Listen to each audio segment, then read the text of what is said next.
Hello, everybody, and welcome to the 303rd episode of Real Hawk Talk. I am Brian Nemhauser. You can find me on Twitter at Hawk Blogger, and I am joined this evening by Jeff Simmons at Real Jeff Simmons on Twitter. Jeff,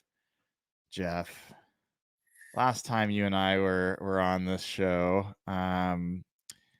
we were celebrating after a glorious 49ers pratfall in the Super Bowl. How have your days been since that glorious end to their season? We're riding a crazy high. I prepared for basically 6 months that I was going to have to deal with the Niners winning the Super Bowl this year. And that Green Bay game killed me. Like, deep down, like, they should have lost that game to Green Bay. I was so upset, as mad as I've been in 8 years almost. And the fact that they actually should have probably won the game and didn't, I still got a giant smile on my face. I'm still laughing. And now every time I go on Twitter or X or whatever it's called, I see something new that just gets me happier. And it's the 49ers players are fighting. There's some weird Kyle Shanahan stuff. A lot of stuff he talked about. He has not made himself look better. Feels like every time I log on there, I just get a new smile on my face. And again, I've been preparing just to live with this. And this would have just eaten at me. The Rams was hard enough a couple of years ago, but my hatred for the 49ers is just so much higher. It is. And the fact that they lost to this game and now this thing lingers on them that they can't win, and they're just always the second fiddle, and I've just been eating everything up. So I'm still riding high. I'm still as happy as I've been in quite some time. Yeah, I'm the same, man. It's been that kind of every morning you wake up with a smile on your face, and everything that feels like, oh man, I wish that didn't happen. Your mind kind of wanders back to the fact, yeah, but the 49ers lost the Super Bowl. So it's all right. And yes, Twitter, let's talk about that for a second. Some of the storylines that come out. You mentioned one of them. I think it was John Feliciano, the guard who was injured in that game, came out and responded to someone's tweet basically saying, hey, this wouldn't have been a problem if the guy who is supposed to do his job had blocked the guy who's supposed to block. The guy who's referring to is his own teammate, Spencer Burford, who came in and replaced John Feliciano when he got hurt. And he's like, dude, not cool. Hope you feel better. Hope you recover quickly, like teammate. So that was one. Two is I saw almost immediately after the game, there was someone posted an Instagram post from Brandon Ayuk's girlfriend, essentially referencing that their last game could have been their last time stepping on Levi Stadium field because might not play with the 49ers again. And I thought, whatever, family members say weird things. And then I think some friends of Brandon Ayuk, I'm not exactly sure, other family members started posting as well on Instagram a number of posts indicating that, this is what you can't just have a 1,300-yard receiver only get this many targets in the game. And this is why we're leaving San Francisco. And so there's more stuff coming out there. Is there anything I've missed on that front? You covered that pretty well. Not really. There's just been a lot of chatter about Kyle Shanahan. Some of his friends in the media have come to his defense, but there's a lot of kind of comments from players on San Francisco. Maybe they didn't know the overtime rules, the fact that they kind of didn't go for it on 4th and 4 in overtime. I never really considered the impact of that. And there's been some kind of weird comments from George Kittle and some other guys, and I don't know if it's shade or not, but there's a lot of bad vibes around the 49ers right now. A ton of bad vibes. And you see the usual defenders of the guys who cover the Niners. Brian's got a very good judge of character on some of those guys. Mike Silver's one of them who wrote this column oh, Shanahan did nothing wrong. You're all crazy to question the overtime rule. Dave Lombardi only seems to think that Brock Purdy plays and no one else in the sport plays. But yeah, it's just this is why the losing Super Bowl thing is so hard. When you lose like that in a game they should have won, egos get involved. People start fighting, infighting. And if it was the first time they've lost a game like this, sure. But this is now a thing. This is a narrative around Shanahan.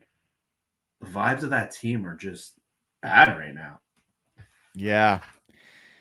Yeah, they certainly are. Super Bowl hangover is a real thing, and ego is a real thing. And when you get to that point, like they've gotten to the precipice so many times, they finally got there to the game. Like they haven't gotten to the Super Bowl, in the last couple of years at least. And, finally to get this close and to lose that late, that close in overtime, knowing how these guys are battling through injuries and their bodies are just taking the toll of all this. And when you're a team as good as the 49ers, people don't think about it, but it's not just the toll of this one season. They've been to the NFC Championship game each of the last however many years, right? And they're playing a lot of extra games and their bodies are absorbing a lot of extra,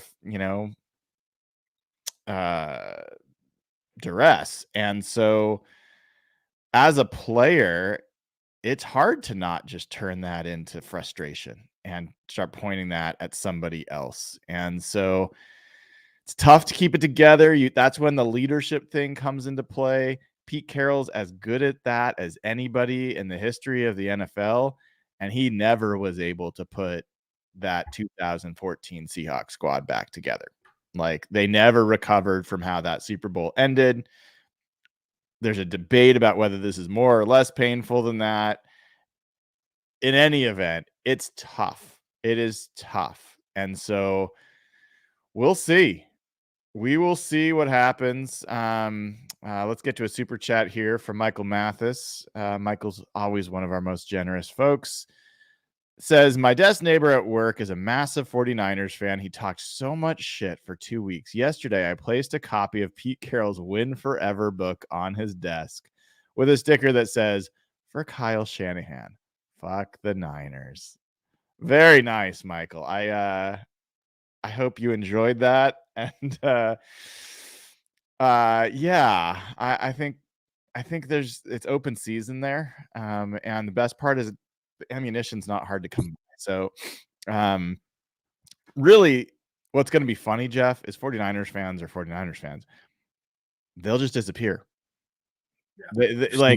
They go from the most egotistical, asshole, aggressive, just beating their chests about how great they are to just totally absent. Like they just disappear. So what's that?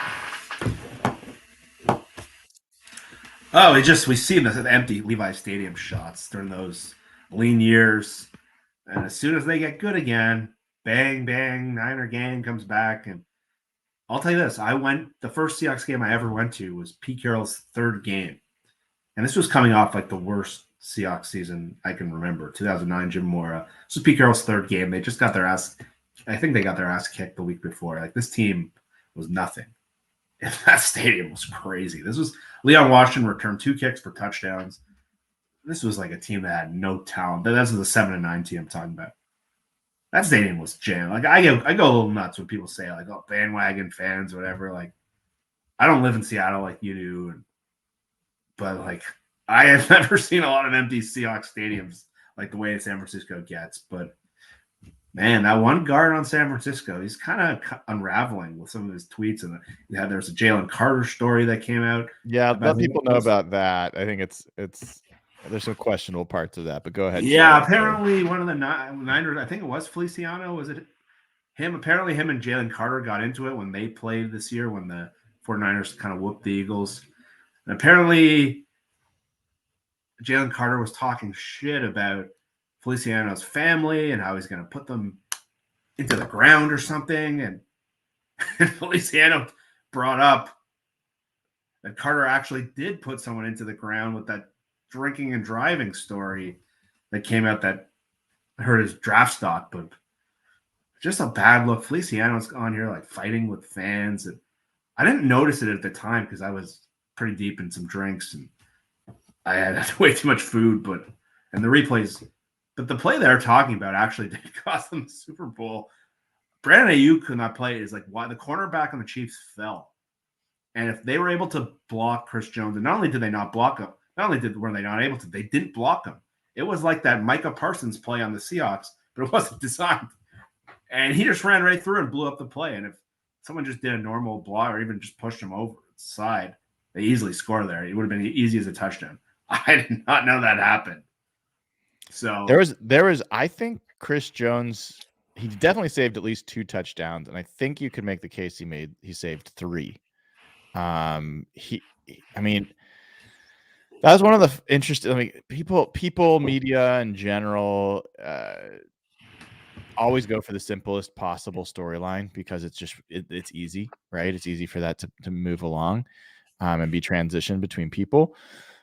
And so the story, if you watched any of the coverage the day after the Super Bowl, 99% of it was Patrick Mahomes. Is he the GOAT? Is the Michael Jordan? Like, is he Tom Brady yet? All this kind of stuff. And I think that's all deserved. Like, Patrick Mahomes is legitimately in that conversation. But the implication was you have to have that kind of quarterback to win the Super Bowl, and he's the reason that they won the Super Bowl. And I think you can make a pretty strong case that they could have had Patrick Mahomes on that team and not had Chris Jones and not won. Yeah. I think you can make a case that they could have had Chris Jones and Patrick Mahomes and not Trent McDuffie and not won. There's people that could say that if they didn't have Harrison Butker making a 57-yard field goal and, whatever else, like, they might not have won. So I don't think the story of this game is as simple as, hey, one team had the better quarterback and that's why they won. I think that's a reason, but I don't think that's a useful reason, a useful evaluation or analysis of that game. 100%. And there's so much chatter right now about everyone just wants to make it about the quarterback. Like you said, Mahomes is as good as the guys I've ever seen. And the stuff he does is just unbelievable. But like I saw someone today talk about it, like Brock Purdy went in like a 15-round fight with Mahomes, and that shows how good he is. And I'm like, the only reason they were in the game was because of Nick Bosa and that D-line and Fred Warner. Like, they dominated the first half of the game. Like, Brock Purdy was fine. He wasn't bad at all, but like, I didn't get the sense it was a punch-for-punch quarterback thing. And people just seem to conveniently ignore things like that. And yeah, Chris Jones, if you're drafting like the most valuable players in the sport, I think he'd go in the top 10. And he just doesn't get talked about. You're the one who talks about defensive tackles and interior pressure more than anyone that I talked football with. And you saw exactly why. If he doesn't make that play, well, he was unblocked, but they might lose the Super Bowl. But he's just – people want to make this – it's such a team sport, and that's why we spend so much time talking about offensive lines and all these other things, because everyone just wants to make it about the quarterback.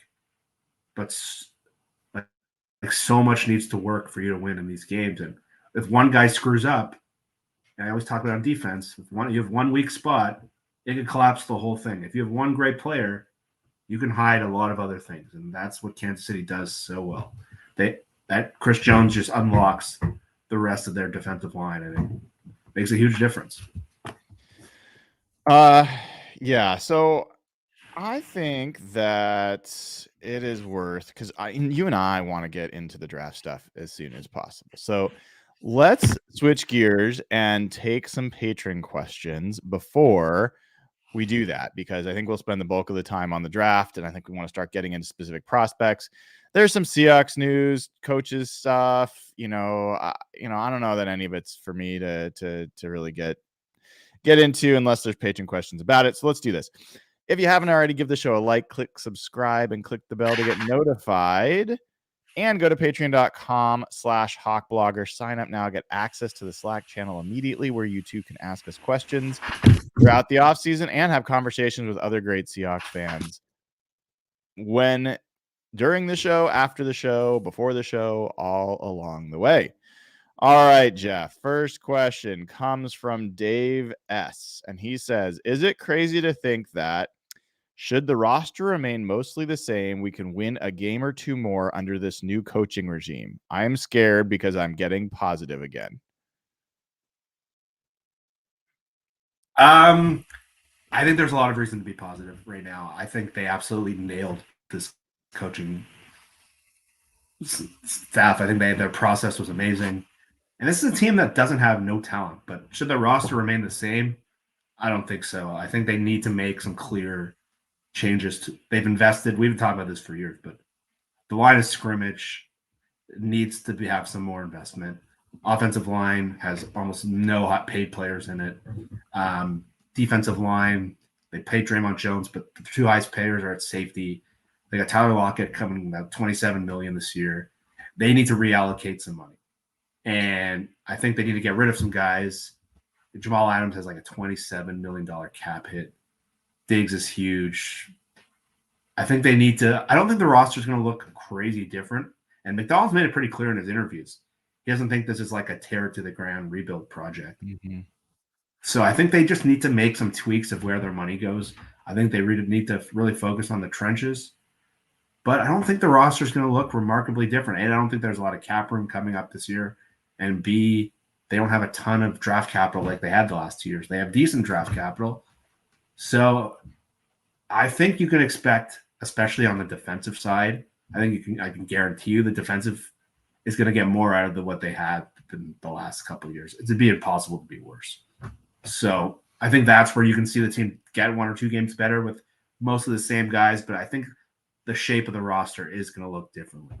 Yeah, and the thing with one or two games, and I think the point of the question is, let's say if the Seahawks had this coaching staff for this past season, would they have won one or two more games? And I think, yes, I actually do believe that's the case. Now, not everyone will believe that, but I do.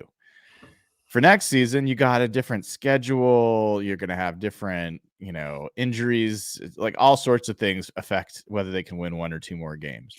But I do think that this coaching staff has the potential to be at least one or two games better than the previous coaching staff.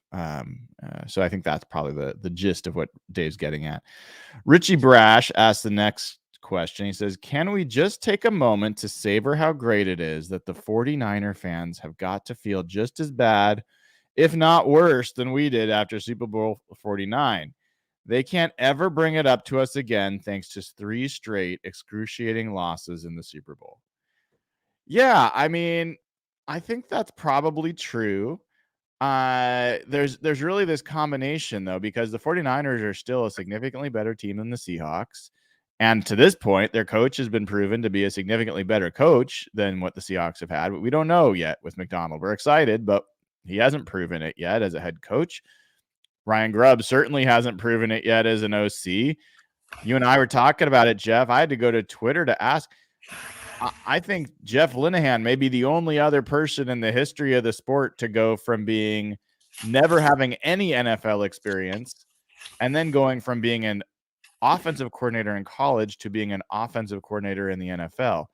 There's a lot of guys that have kind of had almost that route, but what Ryan Grubb's going to be doing is pretty damn rare. So there's a lot left to prove, but my point being, the only real way to just continue to hold this over them is for them to continue to lose and for us to get another ring. Like we got to keep incrementing. We got to get back in the game because we're nowhere close currently. All right. Michael Mathis asked a question here. Okay, now genuine question. Which player on the Seahawks offense and defense will improve the most from these coaching hires? You want to take one side? I'll take the other. Which side do you want to take?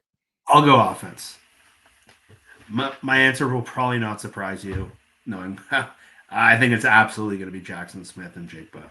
I don't know if you've heard JSN talk about Shane Waldron, but his impression of his usage, I'm guessing, was very similar to mine last year, where I was very critical of how the team did not tap into his skill set very well. I thought they used him very strangely last year based on it's very clear what he does well. Everyone who knows Ryan Grubb, especially I saw Softy tweet this, their first thought is this guy is going to tear it up in this offense. So I think a coach that had really good receivers, who did really good with them in Washington, who does a lot more motions and a lot more, who's really good at player utilization, I think JSN is going to take a big step forward. I think he probably would have in most offenses, but I think this is a great landing spot for him. Yeah, it was pretty cool, the Albert Breer story that you referenced and got shared around, and about Ryan Grubb and the fact that there is a lot of interest in him and a lot of people watching him and a lot of people recognizing his offense as being an NFL caliber offense in college. So that'll be cool to see. I'll take the defensive side. So there's a lot of ways you could go. Certainly you could say at the linebacker position, you could pick someone on the defensive line.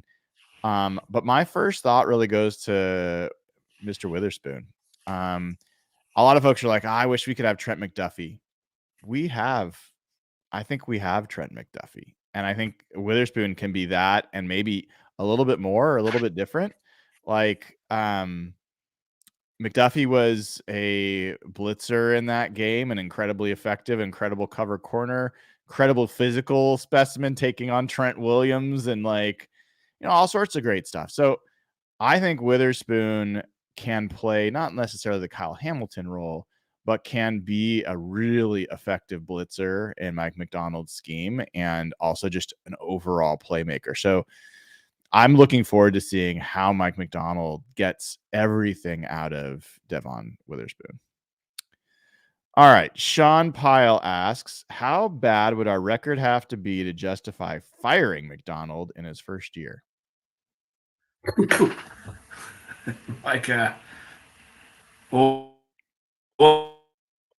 depends who the quarterback is, but probably like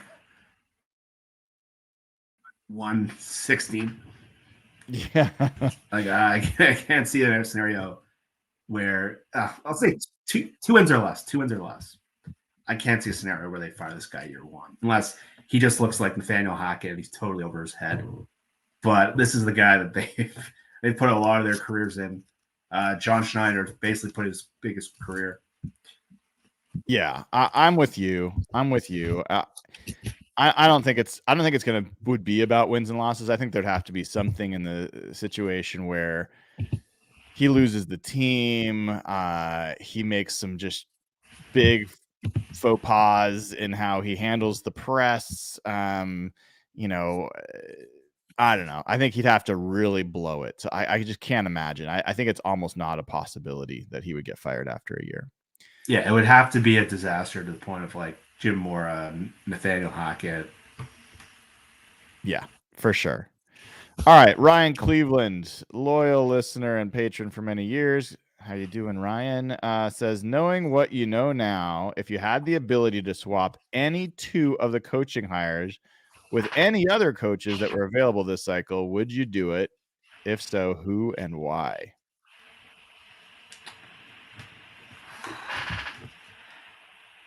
I mean, there's not an OC I'd rather have. No, the OC market was picked very clean, and there was like if you could bring Bobby Slokin as OC, like sure, but I don't think that counts. I mean, offensive line, there's some known offensive line coaches that I love, but I'm not even sure I would do that because of what we talked about before, that Ryan Grubb is going to be able to coach and call plays with the same offensive line coach he's played with for the last 2 years. So they're going to hit the ground running. They don't have to get to know each other. They don't have to get to know their schemes. They're going to be like totally in sync. I'm not sure I would trade that out.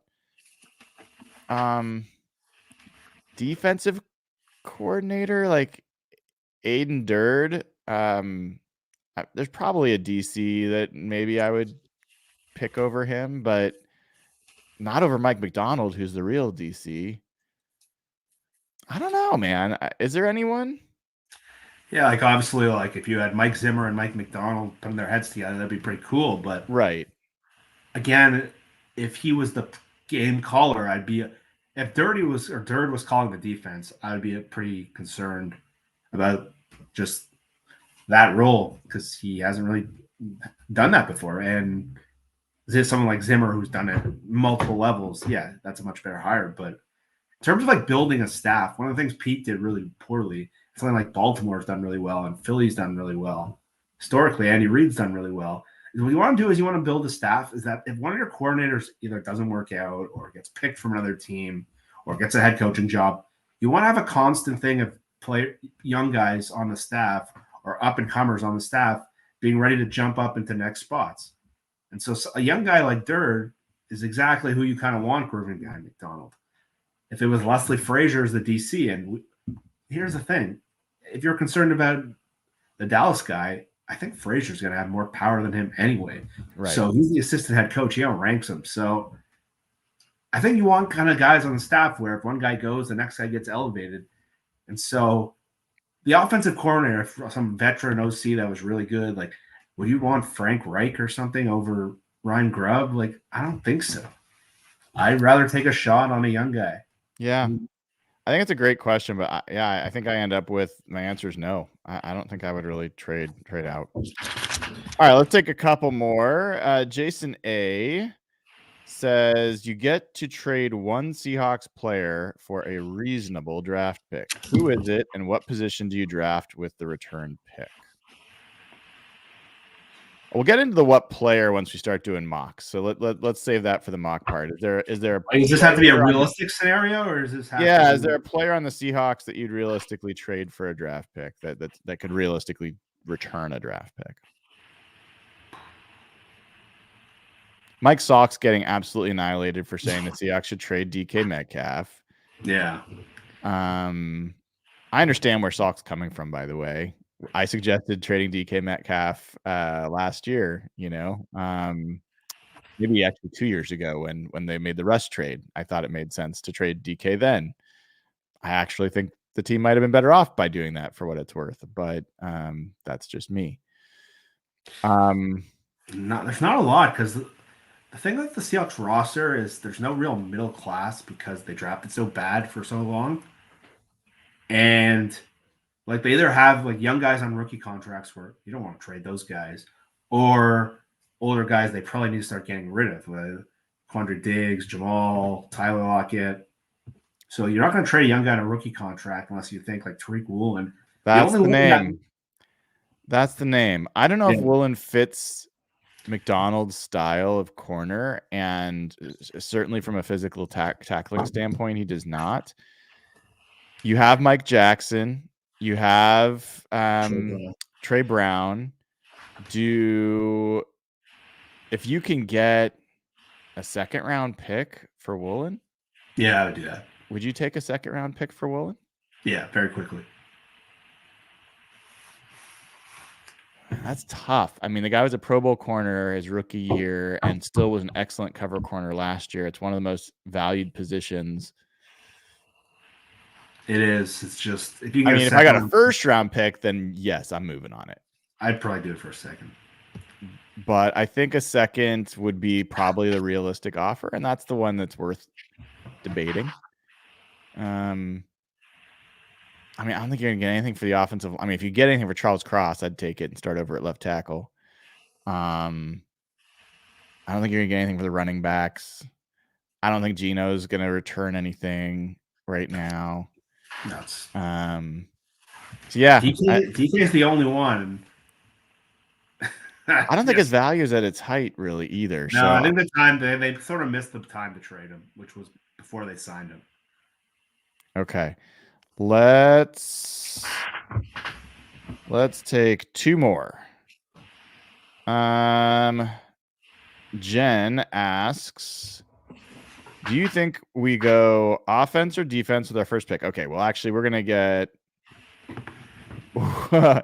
question. When are we going to do a mega pod with 7 iterations of mock draft? Well, that's tonight. Probably tonight. We're going to get going on that in a second. We're going to do a full 7-round mock, and then we'll probably do a couple more, shorter mocks. Braxton asks, which player from the 2023 draft? Oh, so last year's draft class, do you think making the biggest leap forward in year 2 under the new coaching staff? I'll tell you who I hope. Derek Hall. I mean, Derek Hall would be a guy. Mike Morris would be a guy. Cam Young would be a guy. Like any of those guys taking a big step forward would be a great deal. I think Boye Mafe, that sounds crazy, but like he has tools. If he could be utilized better. Here's the thing, Jeff. I like Mafe, obviously. I like Uchenna Nwosu. I don't think either one of those guys starts on the 49ers. No. And I don't think that defensive line, as good as it is good enough to really overwhelm an offensive line in the Super Bowl. I mean, you're talking about the OCU Manura, Michael Strahan type of offensive line, defensive lines to do that. You're talking about, Vita Vea and the guys that did it for Tampa back then. Like, you need absolute earth movers. And so I'm a little bit concerned that we have not high enough ceiling edge rushers. Yes, I think if this was a different scheme, if this was like the 4-man fronts that San Francisco runs, this would be a big problem because there's no real ceiling for these guys other than the other guys developing.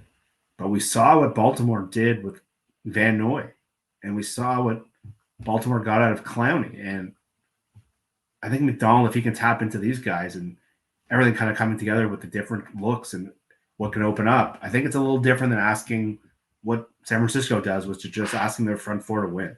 They run that old Seattle scheme up front. They run the wide 9 stuff. They don't have players like that, and that's Seattle's number 1 defensive ranked player last year was Will Anderson. There was a reason. Those other guys just are more complementary. Like if you had Will Anderson, Mafe, and Noosu, that's a hell of an edge rush group. Fortunately, ended up with a much worse version of him and whatever Derek Hall turns it to be. But you're hoping this scheme, they can unlock players with everything kind of working together where you don't need to have that dominant edge rusher. You can win with scheme. So, okay. You're not wrong. You're not wrong. Let's do one more question here. I'm going to take this one from Sam Brown because I think it leads into what we're going to do next with the draft. It is, how much O-line improvement can you realistically expect in year 1 under Ryan Grubb and Scott Huff? I don't know about you, Jeff. I don't look at those guys as they're going to take the players the Seahawks have, even if they re-signed guys, and elevate them. And that might be because I don't know them well enough. Maybe I'm just misreading it. I don't think they have the right guys. So I think that's not a coaching issue. I think the biggest thing that they can have an impact on is who gets drafted and making good evaluations of offensive linemen for the Seahawks to add and to not get stuck with mediocrity. Like, do not use significant cap room on Damian Lewis, that kind of thing. Do not just take Anthony Bradford and say that's enough. Do not look at Evan Brown and say, like, that's the best we can do. Look at all 3 of those positions and look for ways that you can get meaningfully better. That's the way to improve the line. That's where they can have the biggest impact. And this is going to be a real interesting dynamic between McDonald, Grubb, and Schneider. Because Schneider historically, and I don't know if this comes from Green Bay, I don't know if this comes from Pete, we're going to learn this. He has not valued interior offensive line. And he's valued tackle. That's what they did in Green Bay. And then you can find the other guys, and they've done it to a very, as bad as they're rated, you could do it. It's clearly not worked. Grubb is an offensive line by trade. That's where he came up. And McDonald in Baltimore, they really valued interior offensive line. They drafted Tyler Linderbaum in the first round. They drafted Kaleni Osemele. They drafted they spent money there. Kevin Zeitler was a priority free agent for them. And when Baltimore played Seattle, they just wrecked that part of their offensive line. So you're going to have guys who are going to really want that group based on their background. And then you're going to have Schneider, who's never really done it before. So I'm very interested to see that dynamic. Great point. That has to change. Like McDonald's valuation of the Seahawks has to be that offensive line sucks. 100%. 100%. All right, let's get into it. Thank you for the Patreon questions. If you haven't already, sign up at patreon.com/hawkblogger. You can get access to the Slack channel immediately, ask us questions each week, and also have a great time meeting a lot of other great Seahawks fans and will be friends. Patreon.com/hawkblogger. Sign up now. All right, dude, it's time. Let's do it. I can't wait any longer. I'm getting antsy. Oh, wait a second. I may need to restart to share my screen because this is a new machine. So if that happens, you just stay put and I'll be right back. I'll take over. I'll take over if it happens. All right. Let's see if this works. Where can I find? There it is. And is that working? Yep. Hey. Okay. Can you see it well enough? I see the offensive line stats, it looks like. Oh no, that's the wrong one. Okay, hold on. Let me share the better screen. I got too many PFF screens open. Yeah, classic. It is. Where is it? 2024 mock draft. There we go. Okay. Now we're good. You see? Yep. Is it big enough that you can read it? Yep, we are back. Okay. All right. All right, folks. We're starting here with a 7-round mock draft. Oh boy. We are the Seahawks picking at 16. We are going to start this draft, and we're just going to play the first one pretty straight. Okay. We're going to play the first one pretty straight. Before I click start, Jeff, is there anything that you're like hoping happens in the first few picks, either for the Seahawks or for the Seahawks division rivals to not get or anything like that? Yeah, I really don't want the Cardinals to get Marvin Harrison Jr., even though it seems super inevitable. I hope someone ends up trading into that spot and the Cardinals make a trade that looks great at first but ends up being horrible like their one last year. That's why I was actually cheering for the Cardinals to win that last game. It wasn't to do with the Seahawks. They actually would have moved down a couple spots. So there's just so many good players in this damn division already. I don't want another one. All right, let's get this thing started. Gonna fly through here, and first pick Caleb Williams, second pick Drake May, third pick Jaden Daniels. So that's kind of chalk what was expected. Roma Dunze goes to. Okay, I got what I wanted, I guess. You did. It's funny. I feel like Roma Dunze is going to be a guy that people have wide variations of takes on. He's not the fastest, burstiest dude. He is a physical receiver. He's got great hands.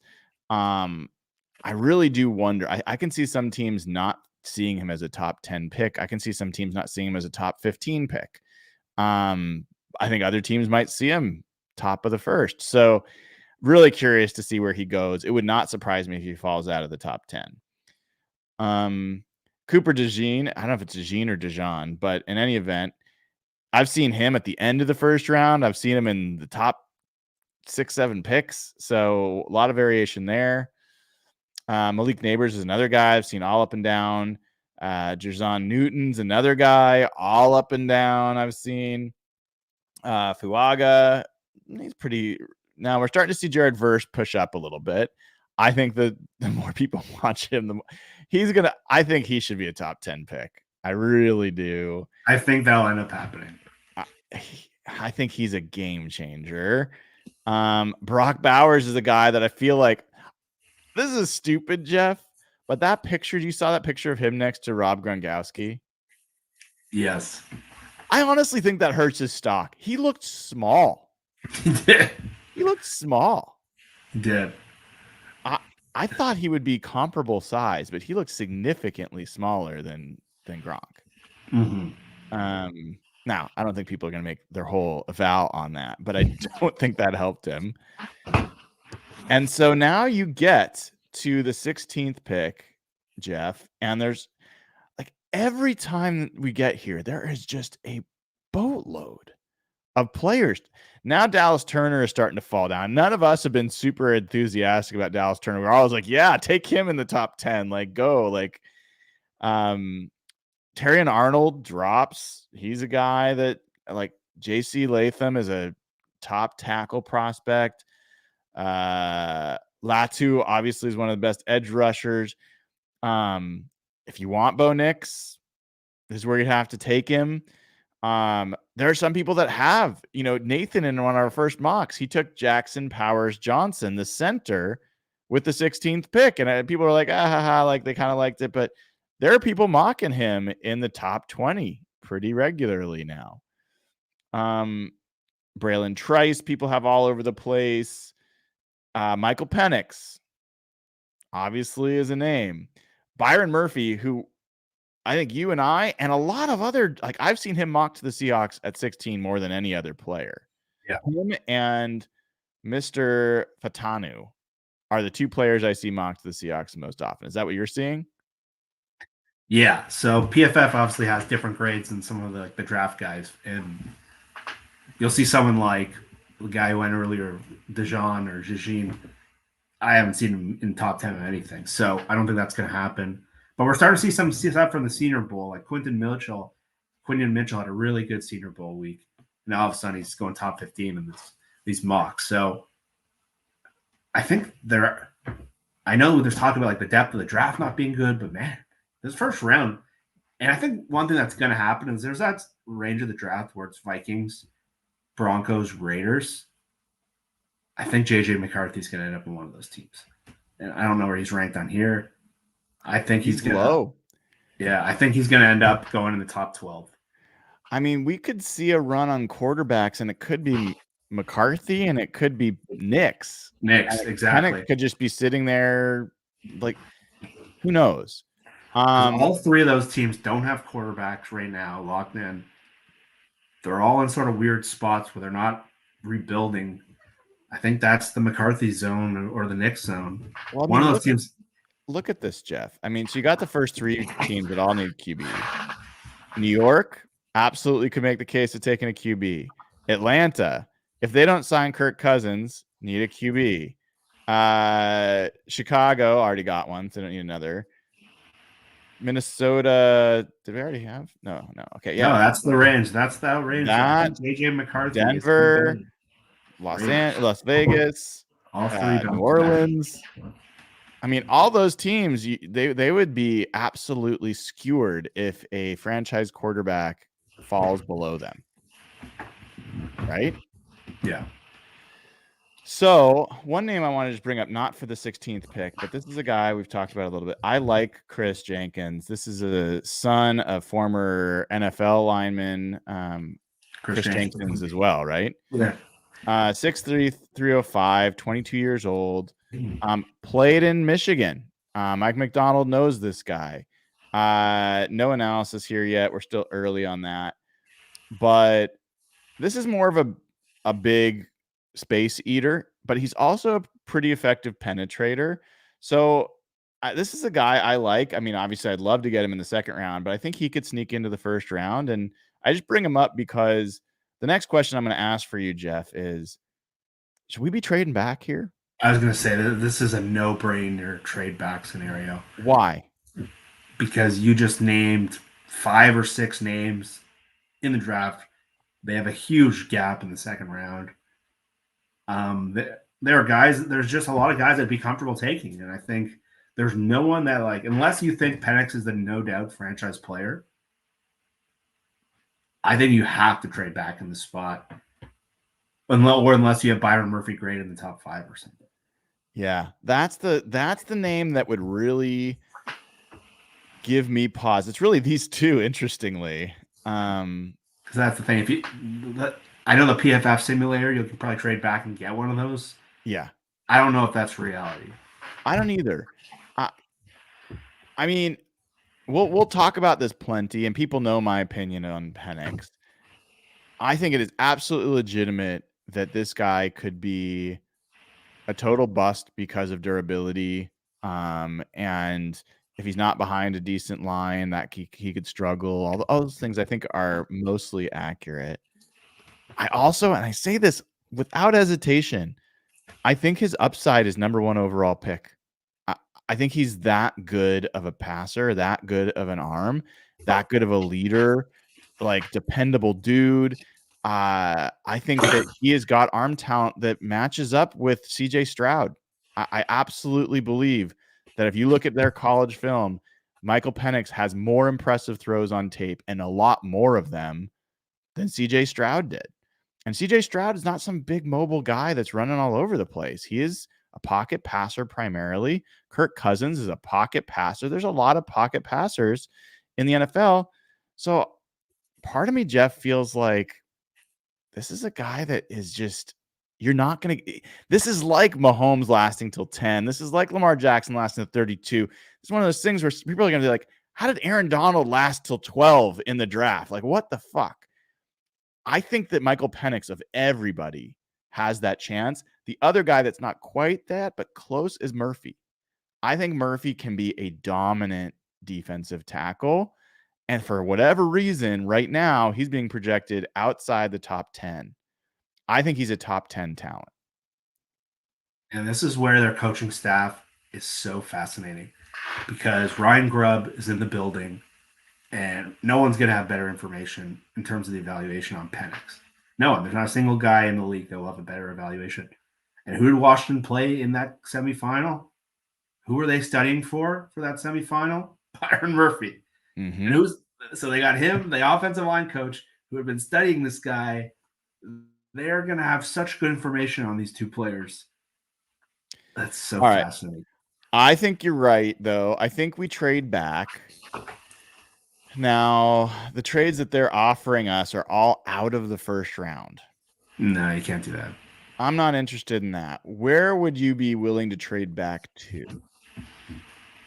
Early to mid-20s. Trade with the Eagles, who are going to take Byron Murphy.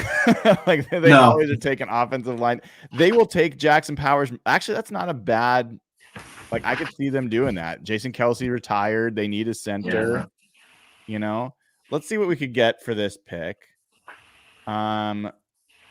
We give them 16. They're not interested in trading for this pick. Well, fuck you. Who would be? Like, the Packers? Yeah, the Packers are a common one. If they got the Jets pick, yeah. So we would have to give them how much? Like, they're just not interested.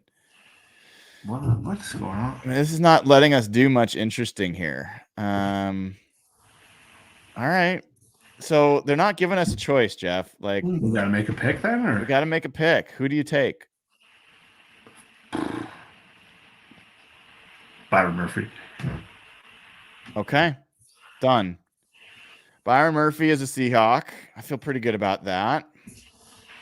Now, all sorts of shit's going to happen. We're going to have to pause. See, now I'd be trying to trade into the second round. We got to trade into the second round. Yeah, let's get our pick back. So, a lot of guys have already gone. I kind of messed that up because I didn't give us a chance. Bo Nix goes there. Powers Johnson. Trice is gone. Fatanu last all the way to the end. I just don't see that, but last all the way to the end. There goes Chris Jenkins. There's Chris Jenkins. That's about where I think he should be picked. See, we would have traded up for Penix. Yeah. Potentially, yeah. Yeah, so he's now gone. Damn it. All right, so who's available? Let's just check who's available right now. Does it let us see that while we're doing this? I think Big Board, maybe. No, that won't work. So I don't think we can do that when we're not on the clock. So let's get this and see if we could trade one of our thirds. And wow, what are they going to want for it? Really? How much? This mock is weird. They're being very they're not letting us do much to get into this. I mean, basically they don't want to give up this pick. 2/3. No. I mean, if we gave him, well, I'm not giving him 2/3. That's crazy. Yeah. If we gave him we'd have to give him a second next year. I don't think we'd do that. Oh, this is a weird simulator this year. It's not letting us. Let's restart this. All right. Let's get through this a little bit more. Let's see if we can we make a trade with somebody else? Does it let us do that? Just try to drop down menu. Here, let's slow this down a little bit. And let's try to. Oh, we're not going to trade with the Rams. Let's try to trade with the Steelers. Will they take?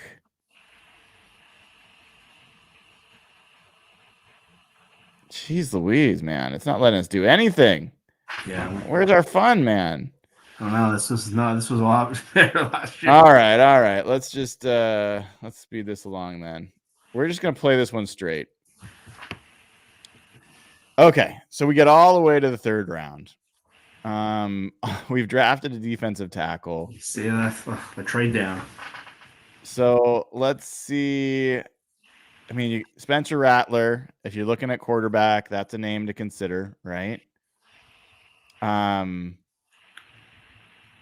Cooper Beebe is a name at guard. Guard, yeah. Let's narrow down a little bit by position. So let's interior offensive line. Zach Sinter's a name I like. See, I think he's going to go a lot higher than 121. Well, didn't he get injured? He did. Like, so he may last a little while. Some people had him in the 4th round even. Yeah. I like Zinter a lot. You got all these Michigan dudes. Yeah, we're gonna have great draft intel. How do you feel about Beebe? Do you know much about him? No, I think I don't. 335, big boy. So Washington with Huff, did they go? What was the size of their players? They're big. They're relative, like interior. So their center was tiny. Yeah. So I don't think that was by design. Their top center I think got hurt, but yeah, they played with a very undersized center, but they were generally pretty beefy all along. Mm-hmm. I mean, interior O-line would be a priority. I think another one that you and I have liked. See if he's still around. No, he's already gone. We like the Michigan linebacker. Yeah, I feel like this has to be a trade down. It's so hard to do this mock straight up. Well, let's just see what would be the other position. A QB would be the other position. Yeah. I mean, I don't think I could imagine spending one of the, if we're basically back-to-back 3rd round picks, right? Here and here. I could imagine taking a quarterback here. Yeah, like Rattler's the only one who would make sense here. So I might consider, if you're okay with it, I might take. They got. I'm tempted to take Beebe. Okay, let's go with that. I've been saying I want a line of scrimmage draft. So let's do that. I'm gonna take Beebe and let's see what happens. Okay. So we can still take Rattler. Do we want to do that? Yeah, I think you got to take a shot here. All right. So now we speed along. We get to the 4th round. This is where I probably take Zinter. Oh yeah, done. Yeah. All right. This is you and me, the beefy boy draft. Okay, we're in the 5th round. We've now taken 2 guards. We've taken a defensive tackle and a quarterback. So now I feel like I don't know a lot of these guys. I'm going to be learning as we go here.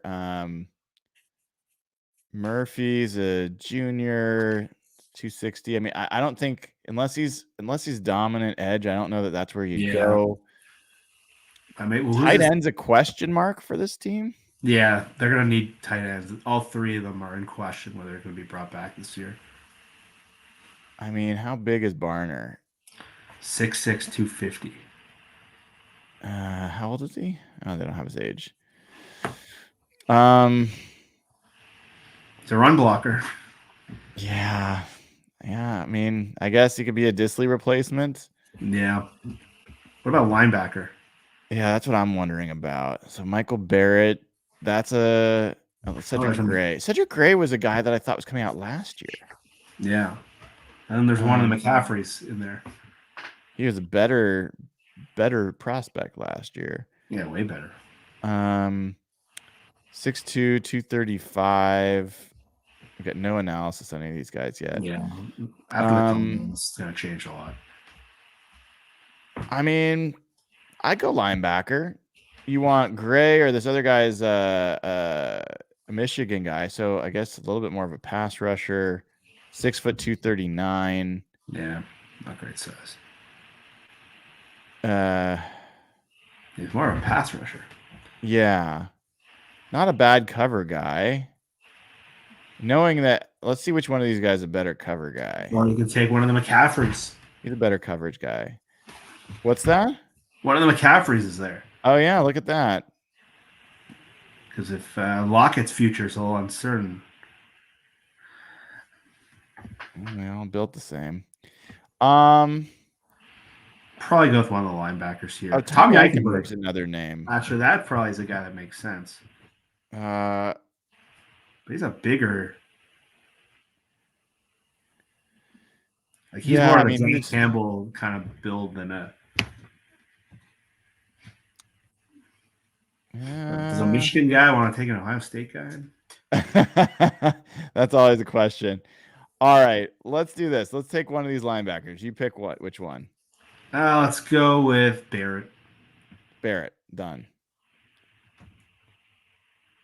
Okay, get all the way through the 6th round. Oh, Frank Gore Jr.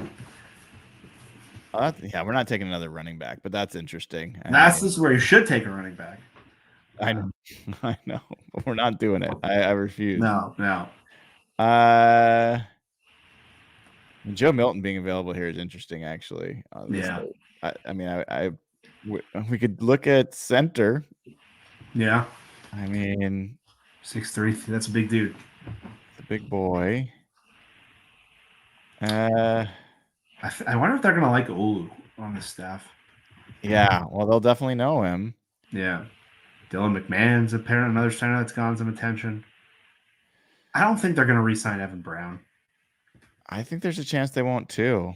They're gonna need tight ends.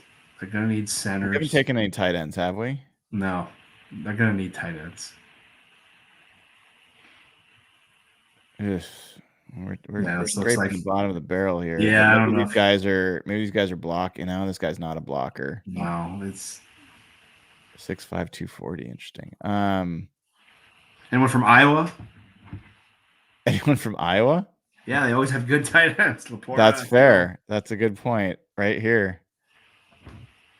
You can't even run block though. No. 6'5", 250. He's a big kid. You want to take the Iowa tight end? Yeah, let's take the Iowa tight end. Roll the dice. All right. So now we are the seventh round. Gus Bradley's son is still on the board. Is that Gus Bradley's son? Yep. No shit. Yeah. I did not know that. Let's see. I mean, basically at this point, you're looking for special teams. Oh shit, dude! I'm taking this ZTF. All right. This guy had some nice upside as a pass rusher. He's a long shot, but I think he could be a special teams guy. I love the story. All right, let's do it. Let's do it. All right. I don't know how I feel about this draft. I don't feel great, man. No. We get killed. That's how I feel. I don't feel great about it. Yeah. That's how I feel. I think that looks like a potential just shit show. It's potential to just have low upside.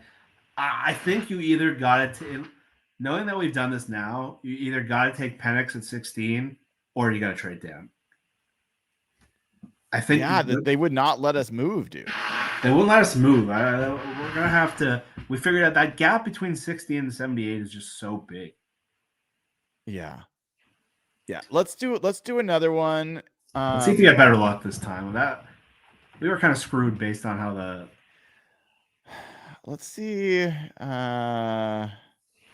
Draft for needs. God, I I've wish I got had that that. 7th-round pick right now. All right. Let's just do this and see if we can have better luck this time.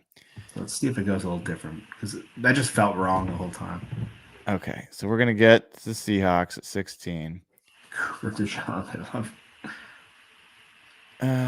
Bo Nix goes in the top 10. It's a crazy one. Drake made first. Wait, Jaden Daniels? Where's Jaden Daniels? Oh, he dropped to 11. I'd be like screaming at the Seahawks to trade up if that happened. No shit. I mean, okay.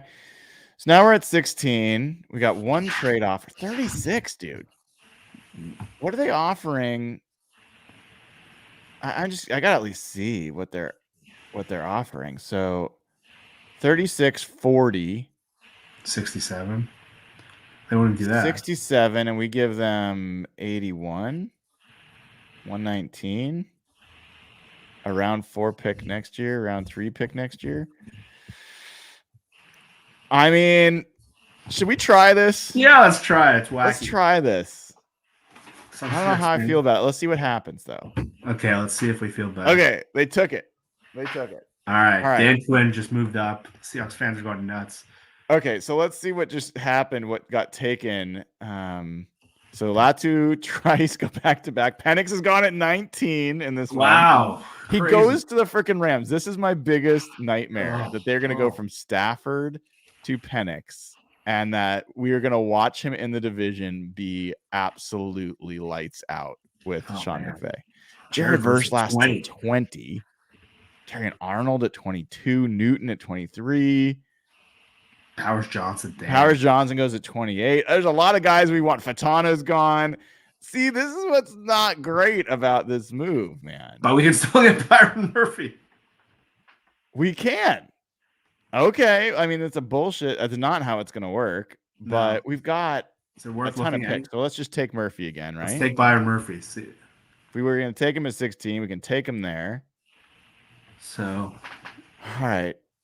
Now, I'll admit, dude, Chris Jenkins is interesting. Keon Coleman's interesting. Keon Coleman is a difference-making receiver. Now, everyone's like, you got DK Metcalf, you got JSN, but you also could be losing Tyler Lockett. And I think this guy's a first-round talent. Yeah. You've got some, Ad Mitchell. Yep. He's Zach Frazier. I don't know much about this guy as a center. Yeah, he's a bigger dude. Seems like just like a solid center. I don't know. Yeah, Chop Robinson's a really fast, explosive edge guy.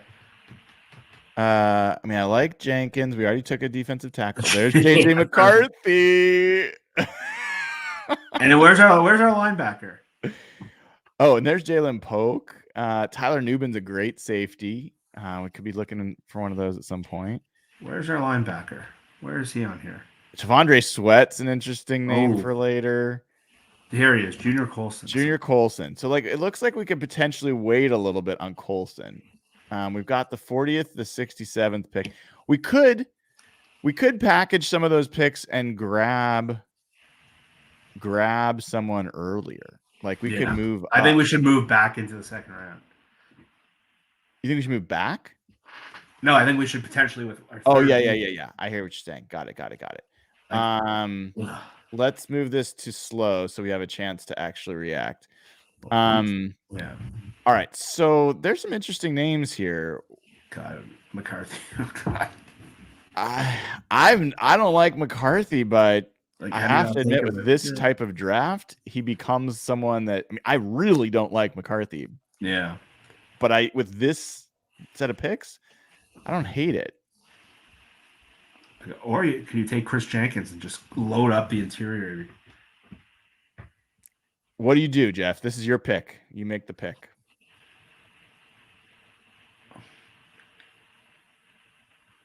I'm going to get killed for this, but I'm going to take... Yeah, this guy's pretty fun, too. He's a little fast. He's got a crazy first step. Young, 21 years old. Look at that pass rush grade. Yeah. So instead of this becomes the new Darrell Taylor. Don't say that, dude. I don't like that. Yeah, I know. I'm just saying on the roster. Yep. I mean, we haven't gotten our offensive line addressed at all. So Graham Barton, is he a tackle at the next level? There's been talk that he could play center. Yeah, I don't know. He played all left tackle. Yeah. So he's got no center snaps. Patrick Paul, he's all left tackle. I mean, Nah, he's just a big, big dude. Christian Haynes, he's a right guard. What do you think, man? Where are you gonna go? This is a tough choice. No, I think I'm gonna take Chris Jenkins. Chris Jenkins. All right, beefy. We're Beefy. All right, hold on. Pause. All right. Now let's see if we can get back in here. Let's just for this pick see what it would take for us to get in here. If we let's do 60. Yeah. It just doesn't want. I wonder if they're paying attention to Jim Nagy saying that nobody wants picks for next year or from day 3. Yeah. Yeah, it just doesn't want it. We have to give up 67 and 78. Yeah. It's not crazy though. I don't like it. I'm gonna let this keep going. You let this keep going. See if let's would they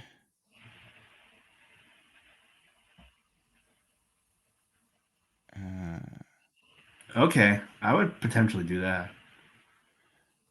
Man, I don't know. I think we should let this thing go. Yeah, let's let this go. Let's see what happens. Let's let this thing go.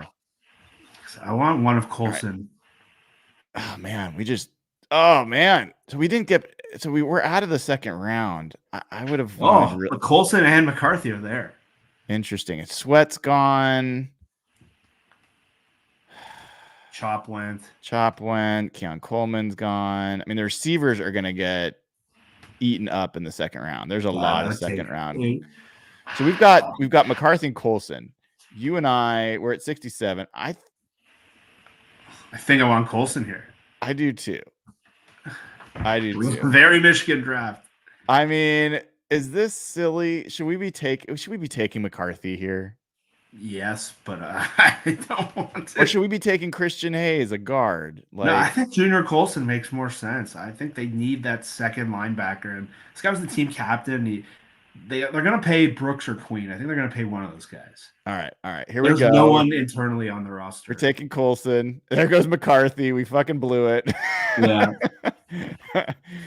So that's where you would have to consider trading up again. But Jalen McMillan's still there. Yeah, that's an interesting name. Yeah. We can basically just make this a Husky Wolverines draft. Yeah. Rattler, no. So we could take Rattler still. We could take Rattler.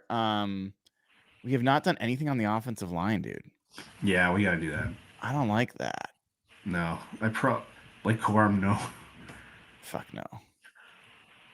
BB's still there. BB's still there. We've got another pick. What's our next pick? 81. Let's all right. We want to take Jalen McMillan. I think Jalen McMillan. I think that's the right pick. Okay. Now after this, we go a long way. So maybe we take Rattler. I think this is where you have to take Rattler.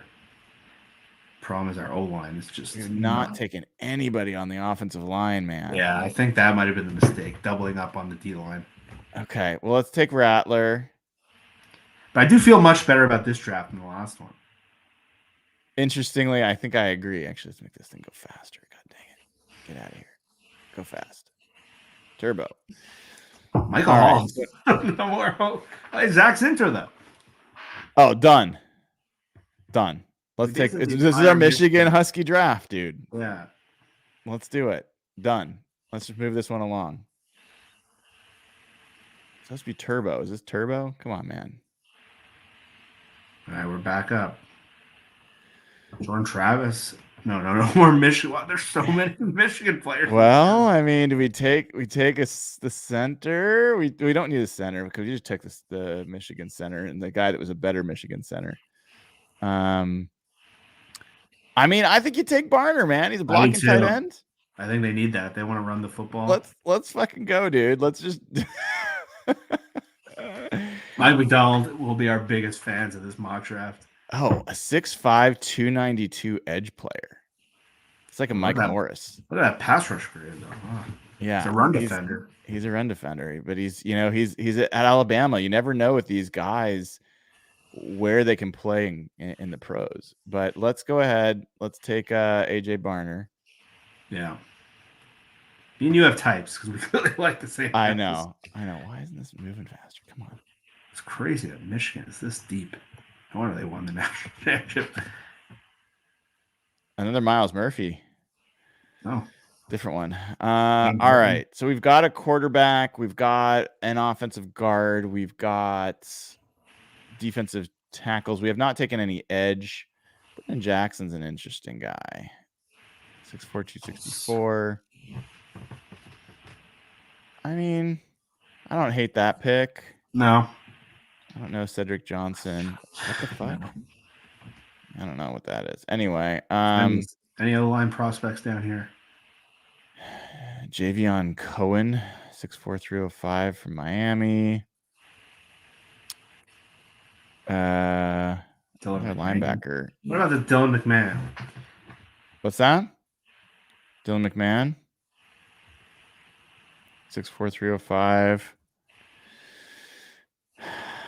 I mean, Chad is asking about safety. Do we need a safety? I mean, we've got Julian Love and Quandre Diggs now. I don't know if there is a safety of this. Do we need to start looking at tackles as backups for like 6'7", 315? You know, I don't know, man. We got our we got a wide receiver, right? We got Poe. Yeah. I think maybe that center or maybe the edge. Can we do another one after this? Because I want to try trading Tariq Woolen and see if we can get something for him. Yeah, let's do it. All right, let's see what we can do. Okay, let's just pick Brennan Jackson. Let's get an edge. How's that? Yeah. All right, done. Let's take a kicker to replace Jason Myers. I like that. Yeah, fuck Jason Myers. Okay. I don't hate taking another tag in the 7th round as a flyer. Yeah, I would take a cornerback here. We've already got Rattler, right? Didn't we take him? So now we got you can never have too many quarterbacks. 5'11", 208. Fuck that. No, he's out. We've done the small quarterback thing. I mean, who knows? 333. Ooh. Yeah. I'd go maybe another linebacker. I like small school linebackers. Special teams. Yeah. I gotta find my Dorian Williams from last year for this year. This guy's got solid grades. I don't like the missed tackle. That's like a Cody Barton look, but I do like this. The coverage grade. Like, let's do it. Let's get a coverage linebacker. Big Jontry guy. All right, Jontry Hunter, you are a Seahawk. Okay, so let's see what we end up with. We end up with a lot of players. Yeah, well, that's the thing. So you got a B+. B+ for the. They hated my Chris Jenkins pick. That was probably the one I regretted. I think that was the one that we made it been better to do differently. Yeah, that probably should have been. And I think the draft didn't follow us in a great way in this one, but I like this draft much better than the last one. Well, not even close. Much better. Like Murphy and Colson are day one starters. McMillan, if Locke gets out, is a day one starter. Zinter and Rattler have starting potential. Zach Zinter, he's got name value, man. Like that guy's destined to be a 10-year starter at offensive line in the NFL. Right? Zach Zinter, it's got to happen. You got your blocking tight end. You can cut Will Dissly if you need to. Brendan Jackson, they love that one. They love that. I mean, he's a good little rusher, man. Yeah. So Okay, all so I right, feel better about that. Let's try something do different. one more. No Byron Murphy this time. Let's do not a full 7. Let's do like 4. Yeah. How's that? And let's see if we can trade I definitely into the see second round Yeah. with Tariq Woolen. I definitely see what Nagy's talking about with this draft. Like once you get to like round 4, it's like it's pretty rough, right? Yeah. All right. So wow, see, Brock Bowers going at 7 here. What a fucking weird draft. This is bullshit. Jaden Daniels is come on. Let's start again. This is stupid. I don't want to. No, I'm not interested in this. Let's do this again. Leave. Come on. 4 rounds. Is that a realistic scenario? Yeah, no. That's just so stupid. Random. It's got a less randomness. All right, let's just see what happens. All right. Okay. Normal.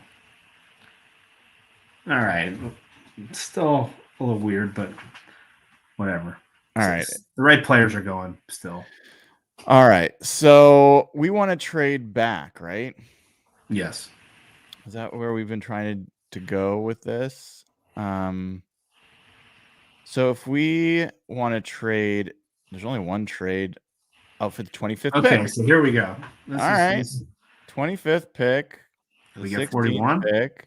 And we want 41, 57. Yeah, I would do that. Maybe let's see if we can get 41 if we give 41. them 151 maybe. What happens if you include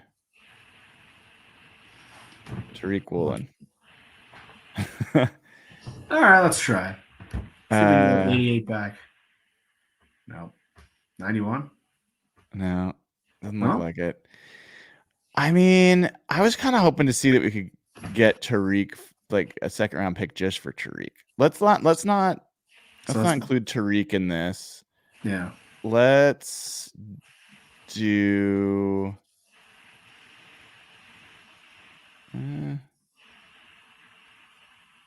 that. Yeah, I would do that. I feel like we're getting ripped off a little bit. I do too. I feel like. How about this? We'll do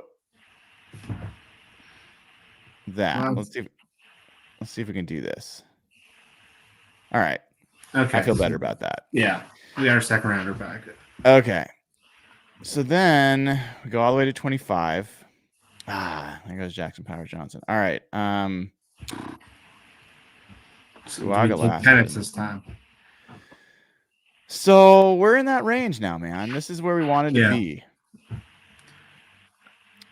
Fatanu is absolutely like, I have not liked our offensive line options. That's the thing I'm learning so far. If we don't take an offensive lineman in the first round, is there a way we can end up with Penix and Fatanu? Like, can we? I think we're gonna have to move this to slow and then see if we can trade into the second round with a third round pick. No, we're not at 57. We're 57. Yeah. All right. So I think we should take Fatanu here. Yeah, our offensive line has been ripped. We haven't tried that approach yet. I think we should take an offensive lineman here. Let's take Fatanu for guard. He can play tackle as well. I just think he could end up being our right tackle if things don't work out with Abe. He also can play guard. So let's do that. And then let's see what it would take for us to trade into the second round, early second round to draft Penix. Let's have this go real slow. Here I go here. All right. Not that slow. It's not going to be here. It's not going to be here. All right. It's not going to be here. Oh, my God. Troy getting Byron Murphy. Not going to be here. Not here. Not here. Okay. I know that we're not going to get this, but let's just see what it would take. If we did Tariq Woolen, trade will not be accepted. If we gave up, no, it doesn't like any of these. Oh, 40. If we gave up both third round picks and Tariq Woolen, that's too rich, I think. Well, not for a quarterback, but I don't think we need to do that. I think we can wait a couple spots because Did New England get a quarterback with their first pick here? No, they went wide receiver. So they could. You're basically, if Penix could go right there. Yeah, you'd have to do it essentially. Washington got their quarterback, so you could Arizona. try to go for 37 and maybe get a little bit less. Have to give. Yeah, I say we roll the dice. Roll the dice.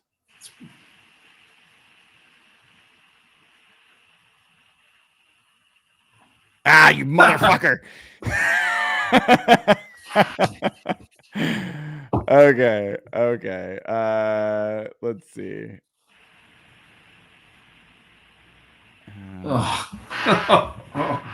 That's rough, man. That's the thing. We knew it. We knew that was where the risk was. Are we gonna trade all this now? Yeah, it's the same trade basically. We'd have to do. I think in hindsight, you kind of have to do that trade if you think Penix is that good. All right, do we want to restart this thing? Yeah, let's restart it. Okay. We've learned a lot. All right, mock draft simulator. Leave. Let's turn the friggin' randomness down. This really is a top-heavy draft. It's a weird. A little bit of randomness. I guess we got to leave something in there. All right. Let's do 3 rounds. Let's go. Speed turbo. Start draft. Okay. All right. Now we're talking. I don't know, dude. Oof. Like, how do you not take him? I think you got to take him. And I think we got to figure out how to get into the top of. Let's do this. Let's take verse. Let's take verse. I think me and you are both. And then let's see how things fare here. Turner, Latham, Latu. Okay, so there goes Byron Murphy again. Okay, hold on. So pause now. See who did New England take a quarterback? Who did New England? See, they didn't take their quarterback. So I think we're gonna have to move into this. We got to move here. All right. We did Fatanu go yet? Fatanu hasn't gone yet either. Okay.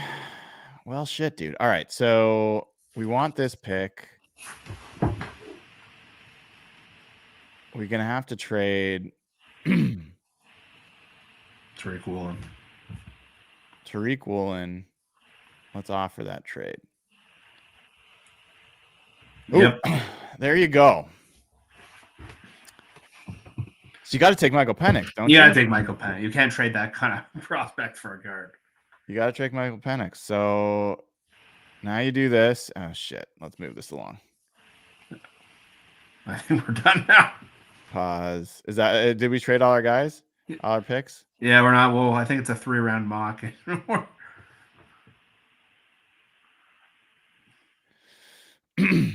Wow. I don't know about that, dude.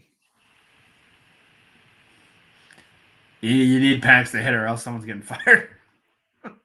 That is way too much. Yeah, well, there's no 4th round, remember, so we just gave up basically our entire 3rd round. Yep.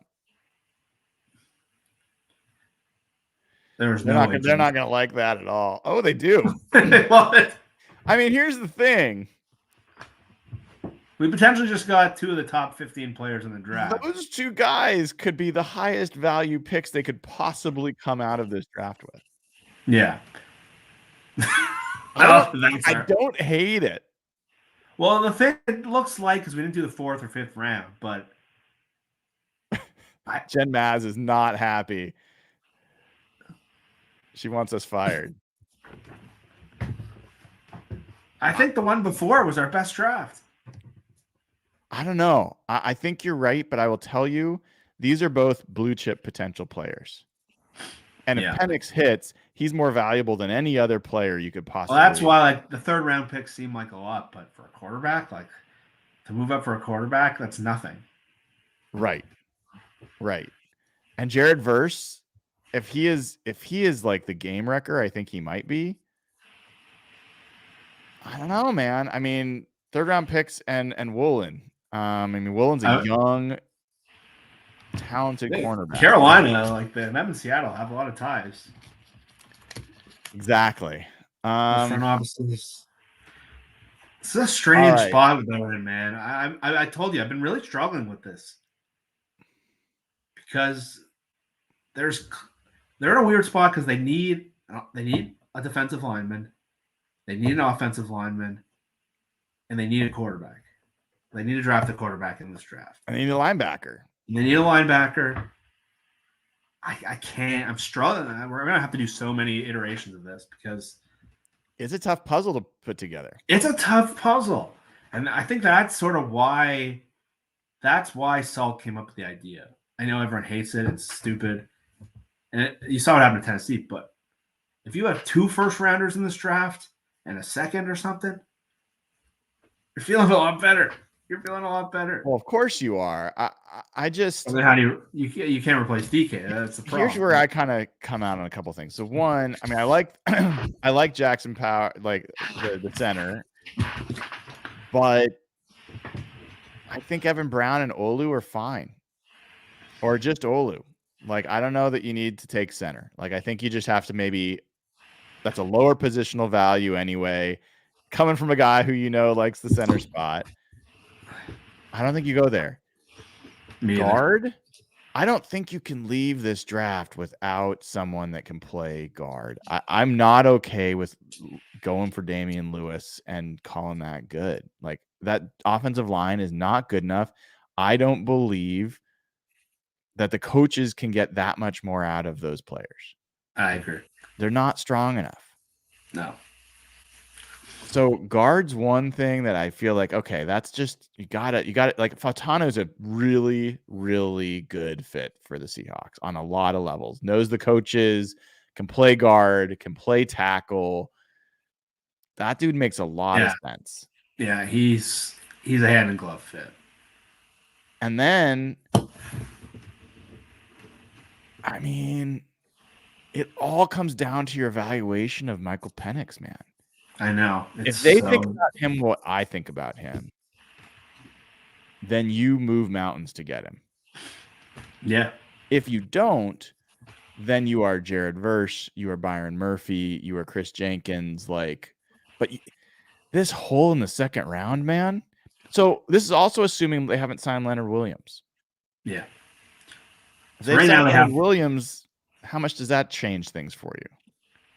It changes things because then you don't have the big need. I think it prioritizes some of the offensive spots. But Jared Reed's only here for 1 more year. I think that's going to be the last year he'll be here. Who else do they have at defensive tackle? Draymond Jones is probably here for 1 more year. He moved to edge. Brian Monet is probably going to get cut. They're thin there. Which is why you really have to sign Leonard Williams.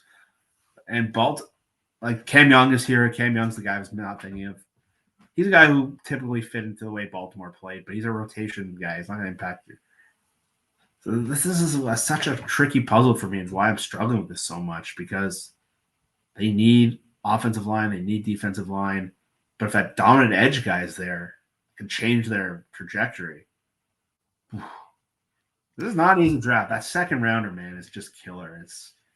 I think this is a 2-round draft. Maybe you get into a little bit of the third with the linebackers. So maybe you move the 2 3s and you get up. I think you have to. I think you got to get in the first 2 rounds here, and I think the third round picks are not as important. I think you trade maybe some, if you can package stuff up from next year to get into the third round, but I think you got to get back into the second round. Yeah, because someone like Junior Colson, I think he's got to be a critical pick. Yeah. So if you're not taking Penix or someone like Verse, I think you got to move down. Yeah. I mean, if you can move down and get a second round pick, it's a no-brainer. I think you have to do that. Because then if you do that, bring back Leonard Williams. That 16th pick, there's just so many good players there, and you're going to lose them if you move down too far. I know, and that's where the puzzles they'll struggle, because when you're looking at 16 on these things, because of all the quarterbacks that are going to go, you're probably getting the equivalent of a top 12 player. Because I think Nix and I think McCarthy is for sure going to go before they pick. We'll see what happens in the next 3 months, but everything I hear, I think he's going to go in the top 12. So that's going to push someone else down to them. And so many people went back to college, so many juniors that would usually come out. So when we get to round 3 and 4, it looks light, because it is. Yeah. The Senior Bowl week was like, not great. And you got to come out of this draft with impact players. And it's not going to be an easy decision. They got a tough draft ahead. Because in free agency, there's some interesting names in free agency this year, but the Seahawks are cash strapped, and they got to sign Leonard Williams. That's where I think the free agent picture, we got to do that next a little bit to help fill this out, because there are some really good defensive tackles. There's some really good guards available. I mean, if you go get Jonah Jackson from Detroit, or maybe you get Kevin Zeitler, who I wouldn't be my first choice, but because he's not a long-term answer, but he could be a top guard for the next couple of years. Then that changes the equation a little bit. So I think we got to look at free agency next and have a point of view there. And then I think we'll be a little bit more informed on the draft stuff. I agree, because I think they got to move some money around. They're way too invested in safety right now. They have too much money into receiver right now. We've been talking about that danger, which is why Smith and Jigba was such an important pick last year. They need to funnel that money into the line of scrimmage. And they're going to have to pay one of the linebackers. It's either going to be Brooks or potentially Queen, or one of those it's not going to be Bobby Wagner. And then once those guys get paid, it's going to open up something else. But linebacker, they're going to have one probably starter. They don't have anything internally. Devin Bush is a free agent too, and please do not sign him. Do you look at Jadeveon Clowney to take the edge? Do you think you can get him for cheap? Can you get Van Noy for cheap? This free agency might be very important for this team to set up the draft. Yeah, I think free agency is going to be key. So anyway, I know I was responding to someone in chat. Everyone's very there's no more polarizing player in this draft probably than Michael Penix for Seahawks fans. And I think he's off board for a lot of people. I think he's an ideal pick for other people. And as you've said before, thank God we've got Ryan Grubb and Scott Huff evaluating. Thank God we've got Mike McDonald, who has inside information on McCarthy and all that other piece. We'll see. Hopefully, I mean, the biggest where everyone else is concerned about Penix, my concern is McCarthy. If Jim Harbaugh is out there saying that he should be the number 1 overall pick, and he's obviously not going to take him, is he convincing Mike McDonald? Mike McDonald fallen for that? Does he make a rookie coach mistake and go and get a guy that's going to just be a absolute millstone around his neck for his career?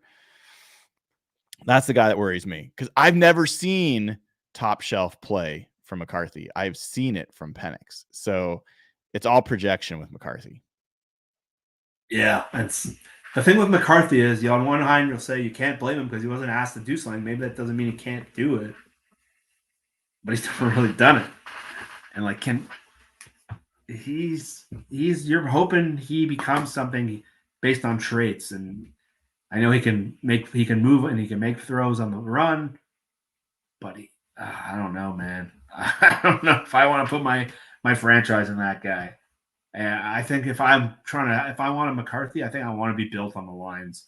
I think I want to be able to protect him. I don't think the Seahawks have the infrastructure to make McCarthy succeed. And we're going to see a lot this week because there's a big decision due on Friday. So we're going to be talking about quarterbacks a lot the next 3 months. That's true. All right, dude, we should wrap up here. Someone says we should check out Sam Hartman out of Notre Dame. That guy is awful.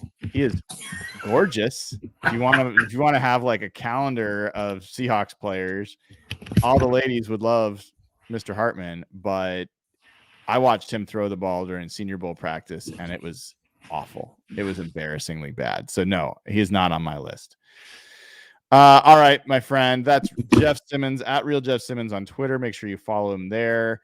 I'm Brian Nemhauser at Hawk Blogger. And if you haven't already, give the show a like, click subscribe, click the bell to get notified when we go live. Because as you can tell, we've been doing pods at very random times. I hope everyone has a wonderful Valentine's Day tomorrow. We all had plans with our significant others, which is why we had to move the pod this week from Wednesday to Tuesday. We will be back next week with another pod unless Jeff and I decide to do one before then, because you never know with Jeff and I, we might just want to jump on and do more because we are insatiable for all of this. I've got another pod I will be starting. I'll give people more information on this. This is not related to the Seahawks, but I will definitely be promoting it soon and hope to get some of you on there to check it out. It is about careers in your professional careers and stories from people that have gone through some interesting career progressions, and I hope people will enjoy it and learn something from it. More coming on that soon. Until then, I'm going to let you all go. Have a wonderful night. Sign up at patreon.com/hawkblogger. You won't regret it. And go Hawks. Screw the 49ers. Take care.